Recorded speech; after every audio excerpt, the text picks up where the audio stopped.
తెలంగాణ ఆంధ్ర రాయలసీమ రుచుల సంగమం Tara South Indian Kitchen Kondapur. Hi hello welcome to Suman TV. నేను మీ రోషన్. సో ప్రజెంట్ నాతో పాటు నా గెస్ట్ గురించి చెప్పాలి అంటే మండు టెండర్లను సైతం లెక్క చేయకుండా నెల్లూరు జిల్లాలో తనదైన శైలితో ప్రచారం చేసుకుంటూ ఒక చిన్న విరామం ఇచ్చుకొని ఇప్పుడు మన స్టూడియోకి వచ్చారనమాట. Is none other than great comedian నవ్వుల రారాజు ఆర్పి. హాయ్ ఆర్పి. నమస్కారం అల్లుడు గారు. నమస్తే, ఎలా ఉన్నావు? బాగుండా. మెడలో ఒకటి కేఏపాల్ అండ్ సిపిఐ సిపిఎం తప్ప అన్ని కండవలు వేసుకొని వచ్చా. ఓవరాల్ గా ఎలా జరుగుతుంది ప్రచారం నెల్లూరు జిల్లాలో? బాగా ట్యాన్ అయిపోయావు, గ్లామర్ తగ్గిపోయింది కొంచెం. నాకు బాధగా ఉంది కానీ తప్పట్లేదు, 5 సంవత్సరాలకు ఒకసారి వస్తుంది కాబట్టి. డబ్బులా అంటే నేనా మాట్లాడదు, దాని గురించి కూడా మాట్లాడదు. బాగా జరుగుతుంది. వేమిరెడ్డి గారి దంపతులు భారీ మెజార్టీతో గెలుస్తున్నారు. ఒకరు వచ్చి పార్లమెంట్ సభ్యులు నెల్లూరు, ఇంకొకరు వచ్చేసి కొవ్వూరు ఎమ్మెల్యే అభ్యర్థి. వాళ్ళు చేసిన మంచి సేవలే ఈరోజు వాళ్ళని కాపాడుతున్నాయి. అది వాళ్ళ డబ్బులు కాదంటావు? ఎవరిది వాళ్ళ డబ్బులు కాదంటావు? డబ్బులు ఎందుకు అవుతుంది? ఎట్ట డబ్బులు అవుతుంది? ప్రచారం జరుగుతుంది కాబట్టి. ఇప్పుడు నేను ప్రచారంకి వెళ్ళాలంటే నాకు ఒక రథం ఉండాలా, నేను 10 మందికి అన్నం పెట్టాలా, నేను 10 మందికి తెలియాలా అన్నప్పుడు 10 రూపాయలు ఖర్చు పెట్టుకోకుండా చేస్తారా? ఎవరైనా సరే, నేనైనా సరే 10 రూపాయలు డబ్బులు పెట్టుకోకుండా, నేను ప్రపంచానికి తెలియకుండా, నేను ఒక 150 ఉంటాయి ఊర్లు, ఆ 150 ఊర్లు ఆ 2 నెలల్లో నేను తిరగకుండా, నేను తిప్పకుండా ఉంటే నేను జనాలు తెలియకపోతే ఓడిపోతాను కదా. దానికి కూడా 10 రూపాయలు లేకుండా రాజకీయాలు చేస్తారా? డబ్బులు లేకుండా అంటే అది వాళ్ళ ఇష్టం, వాళ్ళు కష్టపడ్డారు, వాళ్ళు సంపాదించుకున్నారు, అదే విషయం. ఆ సంపాదనతో పాటు ఈరోజు ఒక అతిపెద్ద స్కూల్ విపిఆర్ విద్య అని పెట్టి, కార్పొరేట్ స్థాయిలో ఒక స్కూల్ని కట్టించి ఒక ఎగ్జామ్ పెట్టి, ఆ ఎగ్జామ్లో పాస్ అయితే దాంట్లో నేను ఆల్రెడీ ఒక వీడియో కూడా కట్ చేసే, దాంట్లో చూస్తే మీకు అర్థమవుతుంది. భోజనం కానించి, ప్లే గ్రౌండ్ కానించి కోట్ల రూపాయలు విలువ చేసే స్కూల్ అది.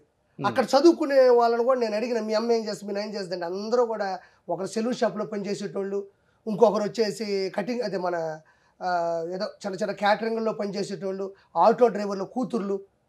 కాబట్టి అది డబ్బు అందులో సంపాదిస్తారు, కానీ ఆ సేవా గుణం కూడా వాళ్ళకు ఉండాలి కదా. అందులోనే మళ్ళీ విపిఆర్ వైద్యాన్ని ఒకటి పెట్టారు. అందులో షుగర్ కావచ్చు, రక్త పరీక్షలు కావచ్చు, ఈసీజీలు కావచ్చు, ఫిజియోథెరపీ కావచ్చు, టాబ్లెట్లు కావచ్చు, మొత్తం ఫ్రీ. ఎవరైనా ఎన్నిసార్లైనా రావచ్చు, వాళ్ళకు అందుబాటులో ఉంటుంది. నెల్లూరు, ఉమ్మడి నెల్లూరు జిల్లాలో 10 నియోజకవర్గాల్లో 38 మండలాల్లో 130 వాటర్ ప్లాంట్లు పెట్టారు విపిఆర్ అమృత ధార. ఆ వీడియోలు విజువల్స్ నేను తీసినట్టు నువ్వు చూస్తే అల్లుడు గారు మీరు ఏడుస్తారు. ఫ్లోరిన్ వచ్చిన ఇబ్బందులు కావచ్చు, అక్కడ ఈ కిడ్నీ సమస్యలు ఉన్న ఊర్లు కావచ్చు, అసలు అక్కడ మురికి గుంటలో నీళ్లు తాగే వాళ్ళకు కూడా ఏమాత్రం ఆలోచించకుండా నిస్వార్థంగా అధికారంలో లేనప్పుడే 130 వాటర్ ప్లాంట్లు ఇచ్చారు. ఇవ్వడం కూడా ఇచ్చిన వాళ్ళు ఉంటారు కొంతమంది, కానీ 24 hours 365 days సర్వీసింగ్ ఫ్రీ. అంటే కేవలం వ్యక్తుల కోసం నువ్వు ప్రచారం చేస్తున్నావా, లేకపోతే పార్టీ కోసం ప్రచారం చేస్తున్నావా? అంటే బిఫోర్ ఆయన వైసీపీలో ఉన్నారు, ఇన్ కేసు ఆయన వైసీపీ జెండా వైపు ఉండి వైసీపీ కండ వేసుకుని ఉంటే ఆ పార్టీ వైపు నిలబడతావా, లేకపోతే టీడీపీ కూటమి వైపే ప్రచారం చేసేవాడు? నేను ఆ పార్టీ అయితే నిలబడేవాడు కాదు. నాకు విపిఆర్ గారు ఫస్ట్ నుంచి నాకు చాలా అభిమానం, కానీ ఆయన ఏదో అక్కడికి అంటే ఏదో ఒక పార్టీలో ఉంటే అది అధికారంలోకి వస్తే ఒక అగ్నికి వాయువు తోడువైనట్టు మనం ఇంకేదైనా మంచి చేద్దాం వెళ్తాడు, కానీ అది చెడు పార్టీయా లేకపోతే అది ఎలాంటి పార్టీ అయినా ఆయన వెళ్ళే వ్యక్తిత్వం కాదు ఆయనది. ఆయన దగ్గర నెల్లూరులో ఈ రోజు 10 రూపాయలు తీసుకోకుండా ఉన్నోళ్ళు ఎవరూ ఉండరు. ఇన్ కేసు వైసీపీలో ఉండుంటే ఆ పార్టీ వైపు నువ్వు కూడా ప్రచారం చేసేవాడు కాదు. ఎందుకు? దానికి రీజన్ ఉంది. అంటే ఆయన తెలియకెళ్ళాడు, తెలిసి వెళ్ళాడని కాదు. ఒకటే, మనం వెళ్ళి అక్కడ ప్రత్యక్ష అక్కడ రాజకీయాల్లో ఉంటే అంటే ఇక్కడ నీకు చంద్రబాబు నాయుడు గారు అంటే, పవన్ కళ్యాణ్ గారు అంటే ఇష్టమా, లేకపోతే విపిఆర్ గారు అంటే? అదే నేను చెప్తున్నా, విపిఆర్ గారు అంటే ఎందుకు ఇష్టం అంటే నెల్లూరులో చేసిన సేవా కార్యక్రమాలు. విపిఆర్ గారు మొన్నటి వరకు వైసీపీలోనే ఉన్నారు కదా. అవును. ఎప్పుడు అడగలేదు ఆయన్ని, వేమిరెడ్డి ప్రభాకర్ రెడ్డి గారిని? ఆయన్ని నేను కలిసిందే మొన్న కదా. నేను ఇటువైపుకి రావడం నాకు ఇష్టపడింది. కలిసింది మొన్నేలే, ఆయనతో జర్నీ ఎప్పటి నుంచో ఉంది కదా. ఎవరు చెప్పాను నీకు? నాకు ఒక ఫోటో చూపించు, ఎక్కడ ఫోటో దిగింది నీ ఆఫీస్ లో వెనక. అది నా ఇష్టం అబ్బా, అదే నేనే చెప్తుంది. మరి సరే, టాటో కూడా విపిఆర్ అని వేయించుకున్నావు కదా. నేను విపిఆర్ గారి ఫోటో వెనక పెట్టుకున్నా. ఇంత ముందేమో నాగబాబు గారి ఫోటో ఎక్కడ వేయించుకున్నావు? అవును, జబర్దస్త్ అప్పుడు. ఇప్పుడు విపి గారి పరిచయం అయిన తర్వాత మళ్ళీ ఆయన టాటో వేయించుకున్నావు. ఎప్పుడు వేయించుకున్నాను? ఇది ఎప్పుడు సార్? నువ్వు నా త్వర నెల్లూరుకి నేను ఏ టైంలో ఎక్కడ వేయించుకున్నాను, ఏ సమయంలో వేయించుకున్నాను నీకు చూపిస్తా.